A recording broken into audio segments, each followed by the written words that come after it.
अस्सलाम वालेकुम व्यूवर्स। उम्मीद है आप सब खैरियत से होंगे। आज की मेरी वीडियो यूफोर्बिया मिली के बारे में है और मैं इसका पॉट चेंज करना चाह रही हूँ और इसको थोड़ा सा शेप देना चाह रही हूँ और उसके लिए जो मैं इसकी ब्रांचेस रिमूव करूँगी उनको मैं न्यू प्लांट की कटिंग के तौर पर भी आपको लगा कर दिखाऊँगी। यूफोर्बिया मिली को जब आप एक पॉट में से निकालें तो बहुत एहतियात से काम लें, क्योंकि इसमें बहुत तेज़ कांटे होते हैं जो आपकी जिल्द पर इरिटेशन का बायस भी हो सकते हैं। अ, उम, बेहतर होगा कि अगर आप ग्लव्स यूज़ कर लें। मैं ग्लव्स यूज़ नहीं करती हूँ। ये एक डेज़र्ट प्लांट है और इसको बहुत ज़्यादा पानी की ज़रूरत नहीं होती है। आप देख रहे होंगे कि इसकी मिट्टी जो है वो बहुत ज़्यादा नम है। उसकी वजह ये है कि बारिश का सीज़न है और ये थोड़ा-सा ऐसी जगह पे पड़ा हुआ था जहाँ इसको पानी इसकी ज़रूरत से ज़्यादा मिला है। इसको निकालना भी थोड़ा-सा एहतियात से ही होगा क्योंकि काँटे हाथ पे लग सकते हैं। इसको इन्हीं काँटों की वजह से क्राउन ऑफ थॉर्न भी कहा जाता है। ये बहुत ईज़ी टू ग्रो प्लांट है और सन लविंग प्लांट है। लेकिन बहुत तेज़ रोशनी जो है, सूरज की तेज़ धूप जो है वो इसके पत्तों का जो कलर है उनको थोड़ा-सा डल कर सकती है। इस पर जो फूल आते हैं वो बहुत लंबे पीरियड तक तकरीबन 1 महीने तक भी जो है फूल इस पर रहते हैं।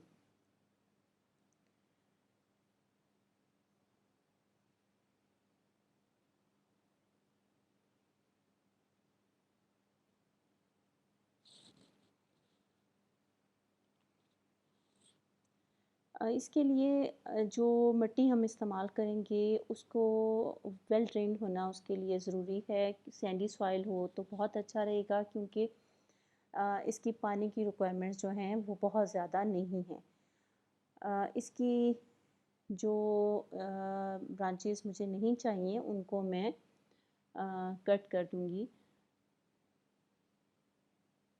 आप ये देख रहे हैं इसमें से वाइट कलर का ये सैप निकल रहा है। ये आप एहतियात से कट करें, आपकी आँखों वगैरह में ये अगर चला गया तो आपके लिए नुकसानदेह होगा और जिल्द पे भी अगर लगे तो इसको फ़ौरी तौर पे वॉश कर लें। इन कटिंग को मैं नीम गर्म पानी में 5 मिनट के लिए डिप कर देती हूँ। वैसे तो इसको पानी में डिप करने के बाद निकाल के 1 से 2 दिन के लिए ड्राई आउट होने के लिए छोड़ देते हैं।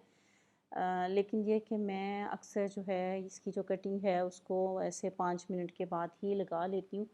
और मेरी वो कटिंग जो है बहुत अच्छे से ग्रो भी करती हैं। ये जो प्लांट मैं न्यू पॉट में शिफ्ट कर रही हूँ ये भी मैंने इसी तरह कटिंग के ज़रिए ही ग्रो किया था। मिट्टी तो इस प्लांट के लिए वेल ड्रेन्ड होनी ज़रूरी ही है, लेकिन पॉट में भी जो ज़रूरी है कि ड्रेनेज होल जो है वो भी ज़रूर हो ताकि पानी इसके अंदर ठहरे नहीं। और अगर आप देखते हैं कि आप कोई प्लांट लगा रहे हैं और उसके पत्ते जो हैं वो उनका कलर फेड हो रहा है, वो येलो हो रहे हैं, तो उसकी वजह ये हो सकती है कि या तो आप इसको पानी कम दे रहे हैं या पानी ज़्यादा दे रहे हैं। और अगर ये दोनों सूरतें नहीं हैं तो उसकी वजह ये भी हो सकती है कि आपके पॉट का जो है ड्रेनेज होल है वो बंद हो। तो इसके लिए ये थोड़ा-सा आपको ख़्याल रखने की ज़रूरत होगी। इसमें मिट्टी जो है मैं अच्छे से फ़िल कर लूँगी। उतनी जितनी देर मैं ये पॉट में मिट्टी फ़िल कर रही हूँ उतनी देर में वो जो कटिंग्स हैं वो पानी में मैंने डिप करके रखी हुई हैं। नीम गर्म पानी था। उसकी वजह से जो उसका सैप है वो फ़ौरी तौर पे उससे निकलना जो है बंद हो जाएगा और जो उसकी वजह से जो कटिंग है वो अंदर से खुश्क नहीं होंगी, उसमें मॉइस्चर जो है वो मौजूद रहेगा, जो उसकी अच्छे से ग्रोथ के लिए बहुत ज़रूरी है।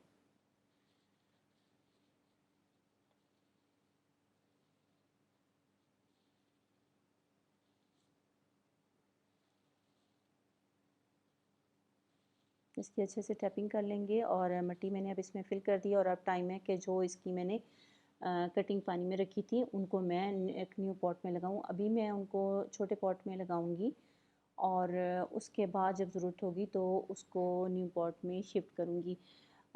मट्टी पॉट में मैंने पहले से डाल के रखी हुई थी और इसको मैं अब ये करूंगी कि इसमें पहले एक होल कर लूँगी ताकि जो कटिंग है उसके टिश्यूज़ जो हैं वो डैमेज ना, और उस होल में मैं इस कटिंग को अंदर में रख दूँगी।